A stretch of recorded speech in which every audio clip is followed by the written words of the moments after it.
Up and down, side to side. Was she on the water? She didn't remember getting into her father's old fishing boat, but she must have. God, the water's choppy. I'm getting seasick, she thought. Nick, we're here. Someone pushed on her shoulder. Wake up! Nikki's eyes peeled open. She wiped the saliva off her mouth, her mind sluggish. Where? Your house, remember? A yawn made her jaw crack. Blurry images of the past few hours flashed through her head. Stupid. Sorry, fell asleep. More like passed out. Anne-Marie helped her escape her seatbelt. You sure you're okay? You still look green. Nikki had already vomited 3 times in the last hour. Her stomach had to be empty.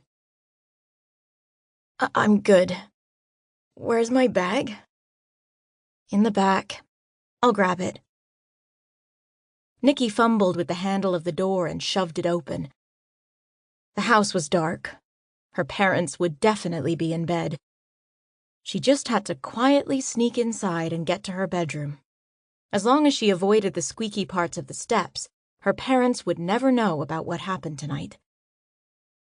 She tested her balance, putting both feet on the solid ground before she carefully stood. Her legs seemed strong enough, but she still held onto the car as she tiptoed around and collected her purse. Thanks again for picking me up. Acid rose in Nikki's mouth. She told herself she would not puke in the driveway. No problem, Anne-Marie said. Call me when you wake up tomorrow afternoon. We can talk more about what happened. Nikki preferred not to talk about tonight ever again. Okay. She quietly shut the door and shouldered her purse.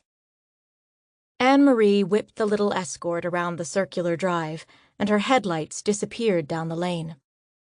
Summer wind rustled through the cornfields, and Nikki tried to walk faster. She hated the cornfields at night, and wished her parents would put up some sort of security light in front of the house. She grabbed the stair rail and took the steps one at a time. The old wooden slats creaked as she crept to the door, fumbling in her bag for her keys. She found her keys and reached for the door. And then, her hand froze in midair. The door's decorative glass pane had been shattered. She tried the handle and the door swung open. Fear locked her knees and made her stomach turn. Her vision cleared, her body on high alert. Darkness greeted her, but she could see the shards of colored glass scattered on the floor. Nikki's gut told her to run to the neighbors, but what if her parents were hurt? She took a shaky step inside and reached for the light switch. The sudden intrusion of light made her wince, and the hallway seemed to narrow and lengthen, like the funhouse at the state fair. Her knees knocked together as she crept down the hall toward the stairwell, listening for the sound of her father's snoring. He was probably awake and waiting for her, she reasoned. Nikki could just imagine her parents' reaction if her paranoia about being caught after sneaking out made her overreact and waste the police's time.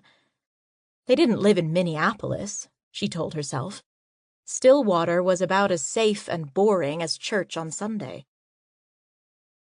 13 steps to the second floor. Nikki once scared Anne-Marie into believing the 13 steps meant the house was a spirit portal. 9-year-old kids believed anything. The loose railing rattled from Nikki's shaking hand. Random dark spots dotted the carpet. She rubbed her eyes, but the spots were still there.